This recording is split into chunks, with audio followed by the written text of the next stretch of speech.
예, 예수님의 제자들이 이제 예수님을 볼 때 어떤 마음을 가졌을까요? 예수님은 베들레헴 마구간에서 태어났습니다. 베들레헴 마구간에서 태어난 예수님은 참 보잘것없죠. 어떻게 보면 작은 겨자씨로 비교되어질 수 있습니다.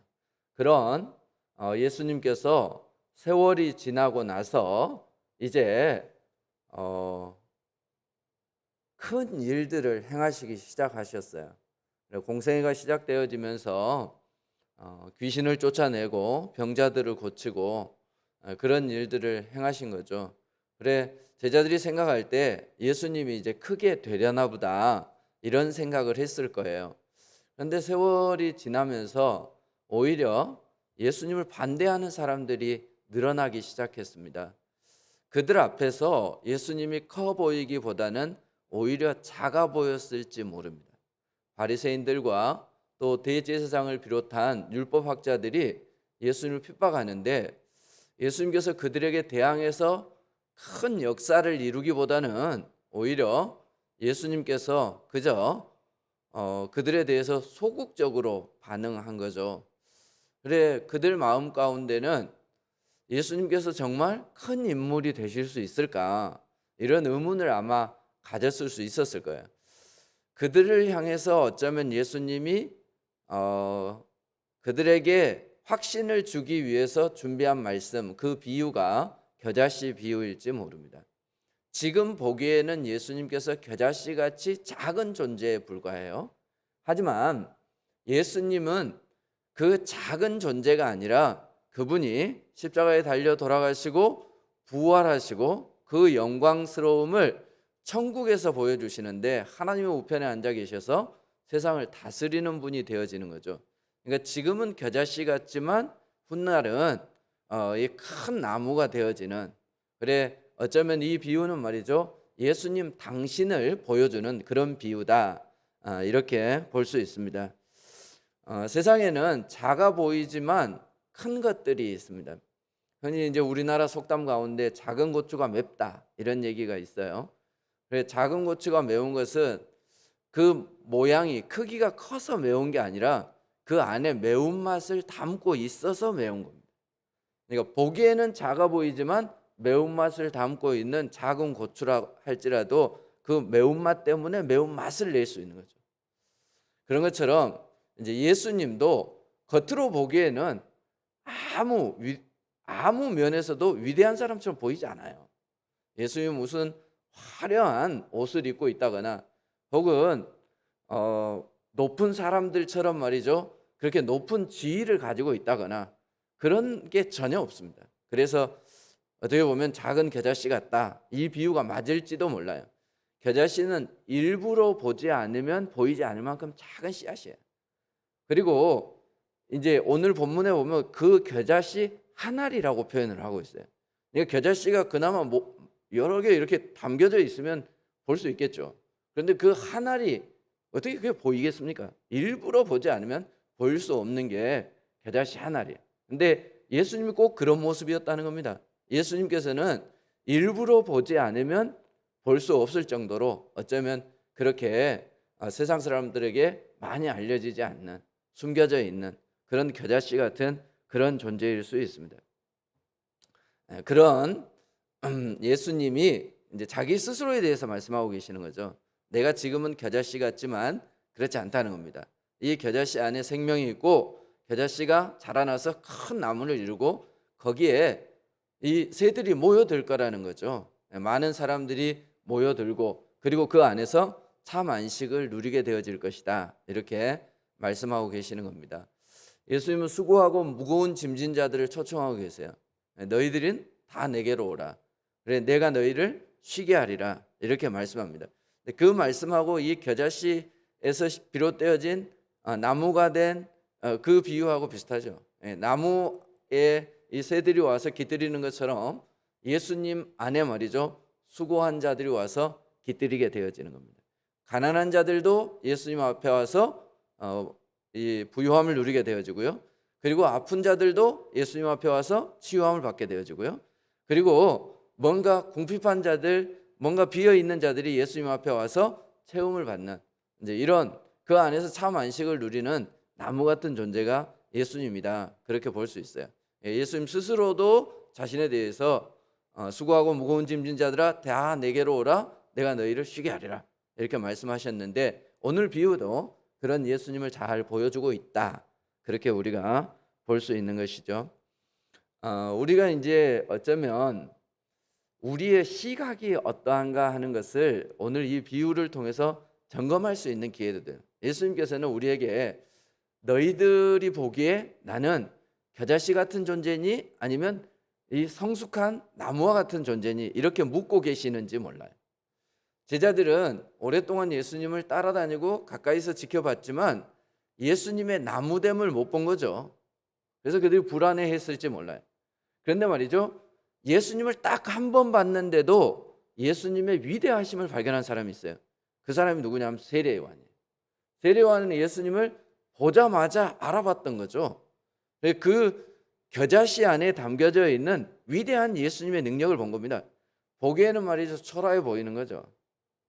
그런데 말이지 그 예수님 안에 담겨져 있는 그 위대함을 어쩌면 겨자씨는 우리의 눈에 보이지 않지만 말이죠, 예수님이 우리 눈에 보이지 않는다면 그런 거 있잖아요. 너무 큰 것은 우리의 눈으로 못 보는 거예요. 우주가 너무 크기 때문에 우리의 눈으로 확인할 수 없는 것처럼 어쩌면 세상을 덮고도 남을 만큼 큰 예수님이죠. 그래서 우리의 눈으로 못 보는지도 몰라요. 그런데 세례 요한은 그것을 본 겁니다. 그래서 예수님에게 뭐라고 표현해요? 나는 당신의 신들매를 풀기도 감당할 수 없을 만큼 작은 존재입니다. 그러니까 예수님이 얼마나 위대한 존재인지 자기가 그 예수님 앞에서 얼마나 초라한 존재인지를 세례 요한은 안 거예요.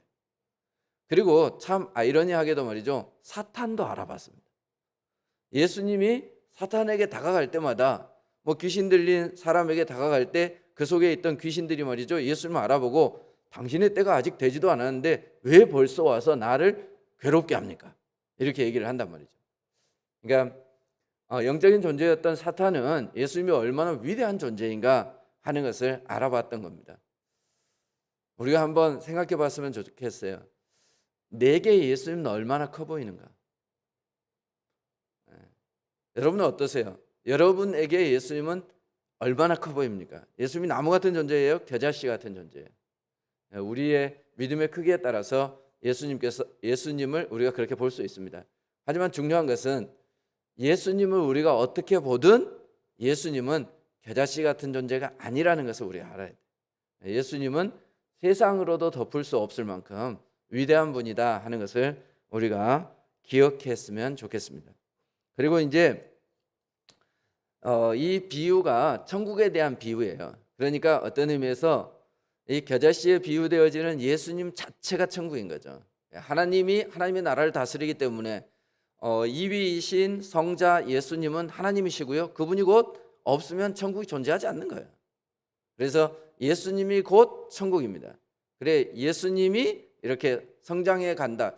이제 표현 자체는 좀 이상하지만 어쨌든 이제 그 모습을 보여주고 있는 거고요. 또 하나 이제 천국이 이렇게 성장해 가는 것은 뭘 우리에게 보여주는 거냐 하면 천국이 어떻게 성장하겠어요? 그 땅이 넓어지겠어요? 그런 건 아니겠죠. 그러면 그 천국 백성들에 대해서 말씀하는 거죠. 천국의 백성들이 성장해 가는 것, 그것이 천국이 확장되어져 가는 것과 같은 의미에서 얘기할 수 있는 겁니다. 그럼 천국이 이렇게 하나님의 나라가 이렇게 확장되려면 하나님의 백성들이 그 믿음이 성장해 가야 되는 것입니다. 그런 의미에서 이제 회심부터 우리의 믿음이 시작되어져요. 우리가 예수 그리스도를 믿게 되어지면 우리의 죄에 대해서 고백하게 되어지고요. 그리고 우리의 믿음이 이제 조금씩 이렇게 성장해 가는 거죠. 근데 이 성장해 가는 것에 대해서 윌리엄 바클레이는 이렇게 얘기를 했어요. 사람의 신앙이 성장해 가는데 회심 이후에 어떤 사람은 밖에서 들어올 때 문을 꽝 열고 한꺼번에 확 들어오는 사람이 있다는 거예요. 근데 어떤 사람은 말이죠, 빼꼼히 열고 조심히 들어오는 사람이 있다는 거예요. 근데 신앙생활에 신앙생활을 해 가는데 믿음의 성장을 어떤 사람은 그렇게 하더라는 겁니다. 그래서 이제 성도들 가운데 착각하는 게 있어요. 회심 이렇게 얘기를 하면 사도 바울만 떠올리는 사람들이 있어요. 사도 바울은 사실은 완전히 극적인 변화를 일으킨 사람이죠. 예수님 믿는 사람 죽이려던 사람이 예수님을 만나고 나서 예수님을 증거하기 위해서 자기 목숨을 바치는 사람으로 변화돼 버렸잖아요. 그러니까 우리가 회심을 하게 되면 다 그럴 거라고 생각해요. 예수님을 믿게 되어지면 그 사람이 말이죠, 그 시로 막 담배를 피우던 사람이 담배를 끊고 술 마시던 사람이 술을 끊고 뭐 죄를 짓던 사람이 죄를 끊고 그리고 완전 새로운 사람이 돼서 누가 봐도 와, 저 사람 예수 믿는 사람이네, 이렇게 변화될 거라고 생각해요. 그런데 이런 사람은 의외로 많지 않습니다. 대부분의 사람은 어쩌면 말이죠, 빼꼼히 문을 열고 그 안을 들여다보고 들어갈까 말까 망설이다가 더 크게 열고 그 안을 확인하고 조심스럽게 들어가는 그런 모습으로 신앙생활을 하는 사람들이 많아요. 어렸을 때부터 자기가 모르는 사이에 믿는 부모 가운데서 태어난 자녀들이 있습니다. 그 아이들은 말이죠, 바울과 같은 극적인 회심이나 경험을 하기보다는 어쩌면 빼꼼히 조금씩 그렇게 방안을 들여다보는 사람 마냥 그렇게 신앙의 변화가 있을 수 있습니다. 자, 그럼 이제 우리가 여기에서 이 겨자씨 비유에 대해서 생각할 때 하나 생각해야 되는 게, 하나님의 나라가 이렇게 커져가는데 그 커져가는 게 우리의 신앙이 커져가는 것과 비교해서 말할 수 있다면 그 성장을 우리가 생각할 때 겨자씨가 바로 큰 나무가 되지 않는다는 것을 주목할 필요가 있어요. 근데 우리는 겨자씨가 바로 큰 나무가 될 거라고 기대하고 있습니다. 그래서 예수님을 믿고 회심을 하면 바로 큰 나무가 되는가? 모든 게 성장 과정이 필요합니다. 어떤 건 빠르게 성장하는 것도 있어요. 우리가 식물 키워보면 그렇잖아요. 똑같이 심어놔도 어떤 식물은 똑같은 자리에서 빨리 크는 게 있고요, 어떤 건 좀 느리게 크는 게 있습니다. 우리가 그런 부분에 대한 이해도 필요하겠다. 그래서 우리 주변에 이제 보면 저 사람은 예수 믿은 지 오래됐는데도 잘 안 변해. 그래, 그 안에 생명이 있다면 겨자씨처럼 빨리 커서 말이지 거기에 누군가가 깃들여야 될 건데 오히려 자기가 남에게 기대어서 하는 삶을 살아. 이런 사람이 있을 수 있어요. 그 사람은 어떤 의미에서 성장이 더딘 사람이다. 그렇다고 해서 우리가 그 사람을 저 사람은 변화되지 않는 사람이야, 저 사람을 통해서는 하나님의 나라가 확장되지 않겠어, 이렇게 포기해버려서는 안 됩니다. 더디더라도 느리더라도 말이죠, 변화되어지고 그리고 그 사람을 통해서도 하나님의 나라가 확장되어진다 하는 것을 우리가 기억했으면 좋겠습니다. 하지만 그것이 내 본인의 이야기라면 우리는 신앙을 키우기 위해서 열심히 노력해야 돼요. 애들을 키워보면 그래요. 나하고 똑같이 애를 낳았는데 걔가 걷는데 우리 애는 안 걸으면 이렇게 초조해지고 그렇죠. 얘가 못 걷는 건가? 다른 애는 말이지 말을 잘 하는데 우리 애는 말이 좀 느려요. 그럼 얘가 좀 모자란 게 아닌가? 이런 생각이 들어요. 그래서 조급한 마음이 든단 말이에요. 공부를 하는 것도 그렇고 모든 게 이제 다 그렇습니다. 그래, 우리나라 사람들은 말이죠, 남들보다 아이를 더 훌륭하게 키우기 위해서 학원도 막 빨리 보내고 뭐 이런 게 있잖아요. 신앙에 있어서 내 자신에 대해서 우리가 너무 조급할 필요는 없지만 너무 느긋해서도 안 되겠다. 신앙은 성장해 가야 하는 것입니다. 남들은 말이죠, 저 앞서 가고 있는데 괜찮아요, 느리게 가는 사람도 있어야지. 이것은 자기에 대한 태도로는 옳지 않습니다. 우리가 그것을 남을 대하는 태도를 가질 때에는 그런 여유가 필요하지만 자기에 대해서는 내가 좀 더 노력하고 좀 더 애를 쓰고 그런 모습이 있었으면 좋겠어요. 그런 의미에서 저는 이런 제안을 하고 싶어요. 우리가 신앙생활을 할 때마다 말이죠, 매년 목표를 정하기도 하고 또 어쩌면 매달 혹은 매일같이 우리가 목표를 정합니다. 그럴 때 요즘 그런 얘기 있잖아요. 플러스 원. 근데 이제 그게 똑같은 것을 하나 더해 주는 것을 이제 요즘은 뭐 상품을 판매할 때 플러스 원 이래 가지고 이제 팝니다. 근데 그게 아니라 우리가 가지고 있는 것에 하나만 더 얹는 신앙생활을 했으면 좋겠다. 성장을 위해서 말이죠. 내가 지금까지 성경을 꾸준히 읽어왔다면 오늘부터는 내가 한 장만 더 읽겠다. 예. 내가 지금까지 기도 생활을 꾸준히 해왔으면 내가 거기에 조금 더 기도 시간을 길게 해보겠다. 아니면 기도의 제목을 하나 더 늘리겠다. 내가 봉사를 하고 헌신을 했다면 거기에다 뭔가 플러스를 좀 더해서 말이죠. 말 그대로 뭔가 좀 더하는 이런 노력이 우리 가운데 있다면 우리의 신앙이 좀 더 성숙해 가지 않겠나, 이런 생각이 듭니다. 그래서 여러분 목표를 정할 때 플러스 원의 목표를 정하셨으면 좋겠어요. 올해도 똑같고 작년에도 똑같고 10년 전이나 지금이나 똑같은 이런 생활이 아니라 천국은 성장해 가는 것입니다. 그 성장은 다른 성장이 아니에요. 하나님이 나라를 키워버리는 게 아니고 내 믿음이 성숙해 가야 천국이 성장해 가는 것입니다. 그런 의미에서 자기의 믿음을 성숙시켜 갈 수 있는 그런 우리들이 될 수 있기를 바랍니다. 그리고 이제 또 한 가지, 천국이 성숙해 가는 것은 하나님 나라의 일들이 이렇게 확장되어져 가는 것이죠. 다르게 표현하자면 하나님은 우리에게 맡겨주신 사역입니다. 하나님께서 우리에게 맡겨주신 그 사역을 우리가 잘 감당해 나갈 때 말이죠. 그런 거죠. 이제 좀 세상을 하나씩 하나씩 점령해 가는 거죠. 그리스도의 세계가 되어져 가는 것이죠. 그게 이제 천국이 확장되어져 가는 거예요. 그러려면 우리가 그 역할들을 해야 됩니다. 맑은 물에다가 물감을 이렇게 떨어뜨리면 처음에는 그 주변만 이렇게 물들어요.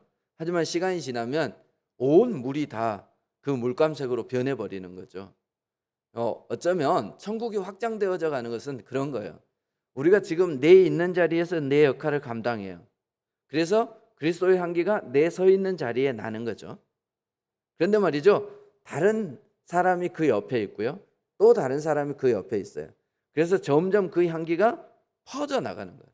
그래서 어쩌면 그 복음의 향기가 온 세상을 다 덮게 되어질 때 그때 예수님이 이 땅에 오실 거예요. 그래, 이렇게 우리의 사역들이 점점 이렇게 확장되어져 갔으면 좋겠다. 그런데 이제 이런 거죠. 이 겨자씨 비유에서 우리에게 말씀해 주시고자 하는 것은, 그런데 너희들은 겨자씨 같다는 겁니다. 어쩌면 이 말씀은 제자들이 예수님을 겨자씨처럼 보았다는 의미도 있겠지만 예수님께서 제자들을 볼 때 너희들은 아직은 겨자씨야, 이런 의미도 있으실 거예요. 너희들이 지금 아무것도 할 수 없지만 어때요? 제자들은 사실은 3년 동안 훈련을 받았지만 3년이 지나고 나서도 옛날이나 거의 비슷해요. 처음 부름을 받을 때나 비슷해요. 그래서 그들은 예수님이 십자가에 달려 돌아가시고 나서 다 흩어져 버렸습니다. 그래서 여전히 베드로는 3년 전처럼 갈릴리 바다에서 그물을 던지고 있었단 말이에요. 그런데 너희들 겨자씨 같지? 그런데 아니야. 너희들을 통해서 분명히 하나님의 나라가 확장되어질 거야 라고 말씀하고 계시는 겁니다. 우리가 지금 겨자씨 같은 존재일 수 있습니다. 일부러 찾아야 보이는 사람, 박은도 목사. 그러면 일부러 찾지 않으면 어디에 있는 사람인지도 모르는 목사예요. 여러분도 여러분의 이름을 들먹이면 어디에 있는 훌륭한 성도라고 누가 기억해 주지 못한, 애써 찾아야 보이는 겨자씨 같은 존재일 수 있어요. 그런데 말이죠, 우리를 통해서 하나님께서 일하시는 것은 놀랍습니다. 여리고를 한번 생각해 보세요. 여리고를 정복할 당시 누가 이스라엘 백성들이 여리고를 무너뜨릴 거라고 생각했겠어요? 여리고는 너무 큰 성이고 거기에 비하면 이스라엘 백성들은 겨자씨예요. 그런데 이 겨자씨가 여리고를 무너뜨린 것이죠. 우리가 사실은 별 볼 일 없는 존재예요. 그런데 우리 가운데 하나님께서 함께 해주시면 우리가 여리고를 무너뜨릴 수 있고요, 우리를 통해서 하나님께서 여러 사람들을 깃들이게 해서 우리가 누군가에게 기대는 존재가 아니라 누군가가 우리에게 기대오는 존재가 되어질 수 있는, 그래, 큰 어떤 역사를 이룰 수 있는 그런 존재가 될 수 있다는 얘기죠. 자, 그러려면 내 스스로 커지는 게 아니에요. 내 존재 자체가 겨자씨가 나무가 되어지는 게 아니고요, 우리를 하나님께서 키워주시는 것이죠. 자, 그런데 이 키워주시는 게 다르게 표현하자면 저는 이런 거라고 생각해요. 이스라엘 백성들이 여리고를 돌 때 그들이 도는 순간 커진 건 아니에요. 그들이 돌면서 전력이 향상되어진 거 아니잖아요. 그들은 똑같아요. 근데 뭐가 달라요? 하나님이 그들과 함께 하시는 거예요. 그러니까 하나님이 함께 하시는 것이 그들의 전력 보강한데 제일 큰 원인이고 근본 원인이에요.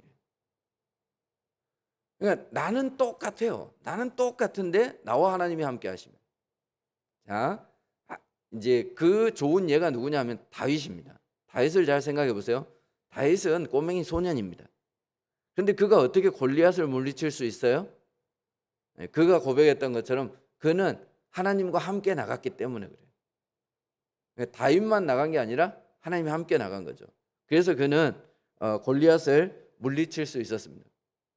그것을 경험한 다윗은 전쟁터에 나갈 때마다 하나님께 묻습니다. 하나님, 이 전쟁 나가도 됩니까? 나가면 제가 이기겠습니까? 하고 묻죠. 그럼 하나님께서 네가 나가면 된다. 그들을 네 손에 붙였다. 그러면 다윗이 나가는 겁니다. 그리고 어김없이 그 전쟁에서 이기는 겁니다. 이유가 뭘까요? 내가 그들을 너의 손에 붙였다는 표현은 내가 너와 함께 하겠다는 표현이에요. 하나님이 함께 하시는 전쟁인데 그 실패할 수가 없잖아요.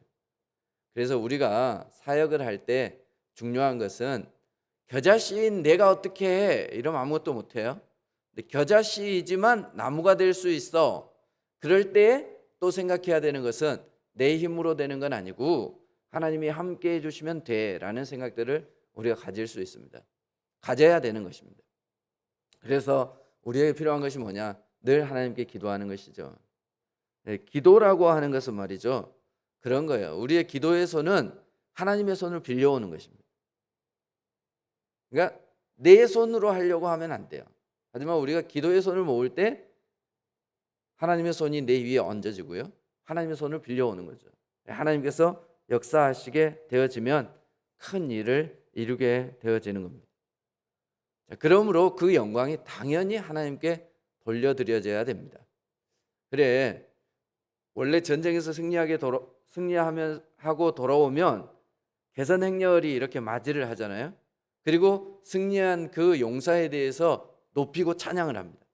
그런데 다윗은 잘 보세요. 다윗은 전쟁에 나갔다 돌아오면 어떻게 했어요? 그럴 때마다 하나님께 감사했어요. 그러니까 내가 그 전쟁에서 이겼다, 이게 아니고 하나님이 자기를 이기게 해 주셨다는 겁니다. 전쟁을 치르신 분이 내가 아니다, 하나님이다 라고 하는 것을 그는 알고 있었던 것이죠. 그래서 하나님께 영광을 돌리는 것입니다. 자, 사역을 할 때 굉장히 중요한 겁니다. 우리가 사역을 해서 열매가 맺혀질 수 있어요. 그럴 때 그 영광을 우리가 차지하면 안 돼요. 하나님께서 해 주셔서 우리가 여기까지 왔습니다. 이런 고백이 우리에게 있어야 되는 거죠. 그래서 감사할 수 있어야 합니다. 개인적인 일도 마찬가지입니다. 우리가 남들보다 좀 똑똑할 수 있어요. 그리고 내가 남들보다 좀 능력이 있을 수 있습니다. 그래서 뭘 했는데 뭘 이루었어요. 그러면 남들 앞에서 말이죠, 자랑할 수 있는 거죠. 그런데 그리스도인은 그렇게 하면 안 돼요. 그건 하나님 나라의 확장의 모습이 아닙니다. 여기에서 보세요. 나무가 커요. 근데 나무가 지 자랑을 하는 거예요. 야, 내가 이렇게 조그만했는데 이렇게 컸어. 그러고 자랑하는 거예요. 아니에요. 나무가 커지고 나서 하는 일이 뭐예요? 새들이 와서 깃들게 해주는 거예요. 안식처를 제공해 주는 거죠. 자기 자랑하지 않아요. 여러분, 우리가 성장해 갈수록 자기 자랑을 하는 게 아니라 성장해 갈수록 감사가 넘쳐야 되고, 성장해 갈수록 하나님께 영광을 돌려야 되는 거예요. 이게 하나님 나라가 성장해 가는 아주 바람직한 모습이고 옳은 모습이다, 이렇게 볼 수 있습니다. 보통 신앙이 좋은 분들이 그런 얘기들을 하죠. 이 일을 이루신 분은 하나님입니다. 제가 한 게 아닙니다. 이런 얘기를 하죠. 그분은 아는 거예요. 그게 겸손하자고 얘기한 게 아니고 이건 경험해 본 사람은 알 수 있어요. 내가 한 것이 아니라 정말 하나님이 하신 겁니다. 이걸 아는 거죠. 그래서 그렇게 고백할 수밖에 없습니다. 이렇게 우리가 이제 작은 사역이라도 말이죠, 어떻게 보면 겨자씨 같아 보이는 그런 사역이라도 우리가 하게 되어지면 그 일을 하는 과정에서 하나님께서 우리를 도와주시면 그것이 말이죠, 큰 나무가 되는 그래 나무로서의 어떤 역할을 할 수 있는 그렇게 이제 성장해 갈 수 있습니다. 이제 우리가 잘 알고 있는 바퍼 목사님 아시죠? 이 목사님 처음부터 말이죠 수백 명 수천 명 밥 퍼줬던 거 아니야. 정말 가난해서 말이죠 밥 한 끼 먹을 수 없는 사람들 모아다가 밥을 주다 보니까 소문이 나가지고 얼마나 많은 사람들에게 밥을 줘요. 그런데 그게 당신이 밥 주는 것으로 끝나는 게 아니라 그분을 본받은 바퍼들이 많이 생겼어. 유사 바퍼. 이게 얼마나 좋아요. 그죠? 그래서 지금 말이죠. 어느 도시를 가든지 무료 급식소가 없는 데가 거의 없을 거예요. 그러니까 겨자씨에서 출발한 거예요. 몇 사람 모아놓고 밥 주기 시작했는데 말이죠. 지금 말이죠. 전국적으로 무료로 밥 주는 데가 생겨내 버렸단 말이에요. 큰 나무가 된 거죠. 우리가 지금 시작하는 어떤 사역들, 우리가 말이죠 섬기는 일들이 어쩌면 작은 겨자씨일지 몰라요. 하지만 하나님이 우리와 함께 해주시면 이게 큰 나무가 되어질 줄 믿습니다. 우리 교회가 지금 섬기고 있는 교회들이 몇 교회 안 돼요. 그런데 말이죠 앞으로 더 많은 교회를 섬기게 되어질 줄 믿습니다. 하나님의 나라는 생명이 있으면 커가게 돼 있어요. 그러니까 만약에 성장하지 않는다면 죽은 나무인 거예요. 생명이 없는 거죠. 그런데 우리가 알잖아요. 그리스도인들에게 생명의 근원은 뭐예요? 하나님이 생명의 근원이에요. 그럼 우리가 하나님 앞에 붙어 있으면 우리에게는 생명이 있는 거죠. 그럼 당연히 성장하게 되어져 있습니다. 그러니까 내가 신앙의 성숙이 없다. 그럼 잠시 멈춤일 수 있지만 그럴 때 우리는 경각심을 가지고 지켜봐야 합니다. 혹시 내가 생명의 근원이신 하나님께 끊어진 게 아닌가? 교회가 말이죠 아름답게 하나님의 나라의 일들이 확장되어져 가야 되는데 멈추거나 축소되어졌다. 그럼 우리가 그 자리에 서서 한번 점검해 봐야 돼요. 우리가 지금 생명의 근원이신 하나님께 떨어진 게 아닌가? 어떻게 나무가 겨자씨가 될 수 있습니까? 겨자씨가 나무가 되는 거죠. 반대로 갈 수는 없는 거죠. 생명이 있으면 그렇게 해야 되는 겁니다. 우리의 신앙도 그렇게 성숙해 가야 되는 것입니다. 하지만 우리가 이제 또 주의해야 될 것 가운데 하나가 뭐냐면 확장이라고 하는 것이 말이죠. 세상적으로 생각하는 비대해지는 크기만 커지는 꼭 그런 것만을 의미하지 않을 수도 있어요. 그게 어떤 거냐면 예수님께서는 그럼 이 땅에 오셔서 아까 이제 처음에 말씀드렸던 것처럼 예수님 당신에 대해서 당신 스스로 내가 겨자씨 같은 존재다 이렇게 말씀을 하셨다면 예수님 그럼 얼마나 성숙했냔 말이에요. 예수님을 볼 때 그분이 마지막에 말이죠 뭔가 대단한 큰 나무 같은 일들을 해야 되는 거잖아요. 하지만 우리가 그냥 인간적인 눈으로 볼 때 어떻습니까? 예수님 십자가에 달려서 그냥 죽었어요. 남들이 볼 때는 어때요? 패배자인 것이죠. 그런데 영적인 눈을 가지고 있는 사람은 그 예수님의 죽음이 아닌 만인의 죄를 대신하는 것이고 예수님의 부활이 단순히 개인의 살아남이 아니라 죄 가운데 있는 많은 사람들을 살리신 것임을 우리가 아는 거예요. 그러니까 겉으로 보기에 말이죠 적다고 해서 적은 건 아니다. 그래 어떤 것을 보고 저건 겨자씨다, 어떤 것을 보고 저건 나무다, 우리가 이렇게 쉽게 그것을 판단해서는 안 되는 겁니다. 어쩌면 저 낙도에서 말이죠 교인 한 사람 안고 평생 목회하는 목사님이 있을 수 있어요. 거기에서 교인들이 혹은 늘어나지 않는다고, 그 교회가 무슨 큰 일을 하지 않는다고 저 교회는 죽은 교회네, 겨자씨 그대로네 이렇게 말할 수 있습니까? 그럴 수 없는 거죠. 그리고 어떤 분은 말이죠 신앙생활 처음 시작했을 때 너무 많은 일들을 감당해요. 그분이 그때는 젊고 능력도 있고 뭐 어떤 재력도 있고 그래서 그렇게 했어요. 근데 나이가 들고 건강을 잃고 그러다 보니까 하는 일들이 축소되어질 수 있어요. 근데 그것을 보고 아유 저건 나무가 겨자씨가 돼가네 이렇게 얘기해서는 안 되는 거예요. 그래서 우리가 보이는 것만을 보고 저게 커졌다 작아졌다 이렇게 얘기하는 것은 상당히 위험한 것입니다. 그것은 아무도 우리 인간의 눈으로 평가할 수 있는 것은 아닙니다. 하지만 우리가 분명한 것은 생명이 있는 것은 이 겨자씨에서 나무로 성장해 간다. 그래서 우리 개인의 믿음이 말이죠, 이렇게 성장해 갈 수 있도록 아까 말씀드렸던 것처럼 플러스 원 운동을 우리가 했으면 좋겠어요. 조금이라도 더 열심히, 더 한 걸음 더 나아갈 수 있는, 그리고 우리뿐만 아니라 우리 개인뿐만 아니라 우리 교회도 그렇게 해서 확장되어지고 성장해가는 우리 개인과 교회가 되어질 수 있기를 바랍니다. 자, 그리고 이 겨자씨 비유에 잇따라 누룩 비유가 나옵니다. 이 누룩 비유가 나오는데, 누룩 이러면은 이제 우리가 흔히 들었던 게 있죠. 똑같이 부풀게 하는데 말이죠, 누룩도 있고 부패되는 것도 있어요. 그러니까 이 누룩이 들어가면은 이렇게 맛있게 부풀어 오른다 그럴까요? 그런데 곰팡이가 생기게 되어지면 썩어서 부풀어 오르는 거죠. 부패되어지는 거예요. 그러니까 부푼다고 해서 다 좋은 것만은 아닌 거예요. 그러면 어떻게 돼야 돼요? 바르게 부풀어야 되는 겁니다. 이제 어떤 사람들은 그런 얘기를 해요. 한국 교회가 너무 성장해서 부패했다. 이렇게. 우리가 이제 성장이라는 측면에서만 생각하면 교회가 성장해서 얼마나 많은 일들을 합니까? 그러니까 이게 정말 겨자씨가 나무가 됐다 이렇게 표현할지 몰라요.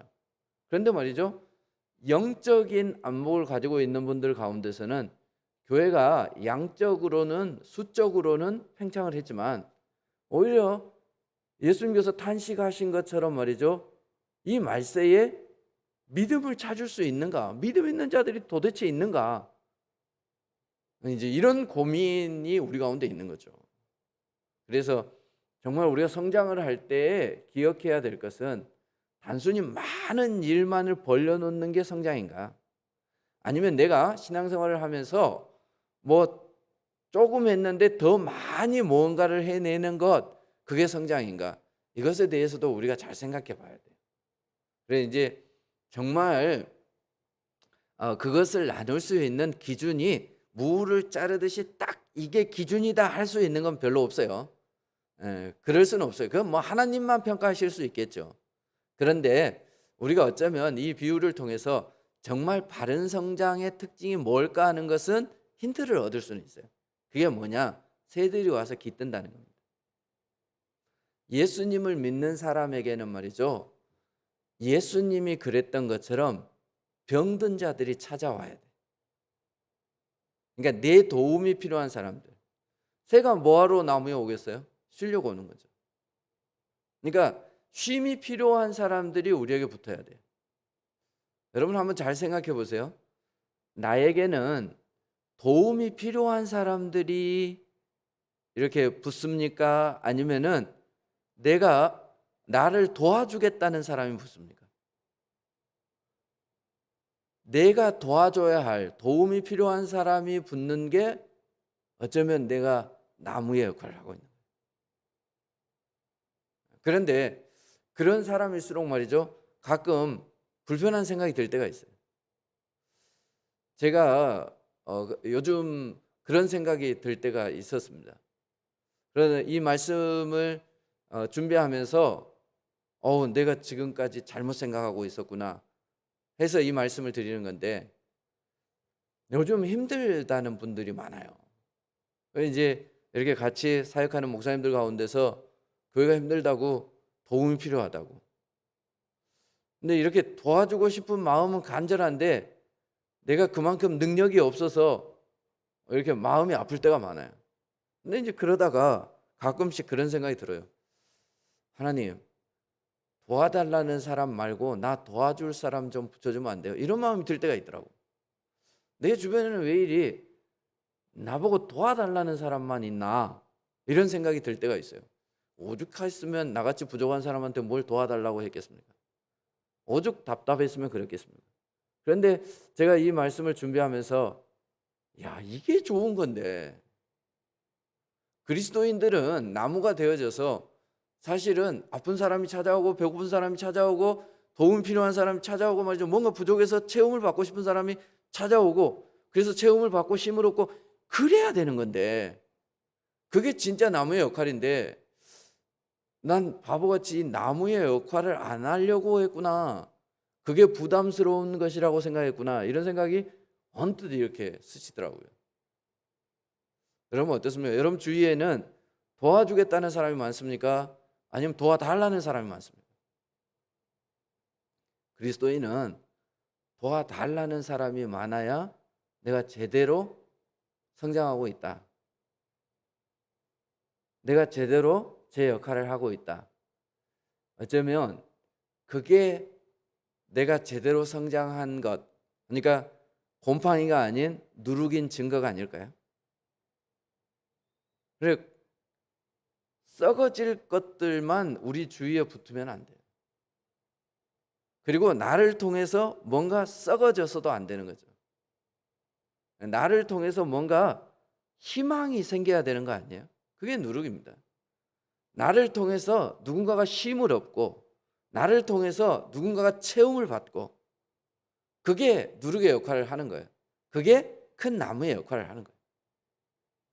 그래, 오늘 우리가 이제 겨자씨 비유를 살펴보았습니다. 남들이 볼 때는 우리는 작은 겨자씨에 불과한 존재일지 모릅니다. 하지만 생명의 근원이신 하나님을 우리의 마음에 품고 있다면, 하나님은 우리와 함께 해주신다면 우리는 성장해 갈 수밖에 없을 겁니다. 그리고 우리를 통해서 누군가는 쉼을 얻게 되어질 겁니다. 우리가 예수님처럼 말이죠. 수고하고 무거운 짐진 자들아 다 내게로 오라 이렇게 말할 수 있는 존재는 아닙니다. 하지만 적어도 수고하고 무거운 짐진 자들이 우리를 통해서 위로를 얻고 힘을 얻는, 그러기 위해서 내 자신이 신앙 안에서 성숙되어 준비되어 있는, 그래서 누군가가 기댈 수 있는 존재가 되어질 수 있는 그런 우리들이 되어질 수 있기를 바랍니다. 기도하겠습니다. 고마우신 하나님 감사합니다. 참 어리석고 부족한 저희들인데 하나님께서 오늘 이 겨자씨 비유를 통해서 저희들에게 힘을 주시고 격려하여 주시니 감사를 드립니다. 참 보잘것없습니다. 하지만 하나님이 우리와 함께 해주시면 우리도 누군가에게 힘이 될 수 있는 그런 존재가 될 수 있을 줄 믿습니다. 하나님, 우리가 그런 존재가 될 수 있도록 도와주옵소서. 믿음이 늘 제자리에 머물러 있는 것이 아니라 한 걸음 한 걸음 성숙해 갈 수 있는 저희들 될 수 있도록 도와주옵소서.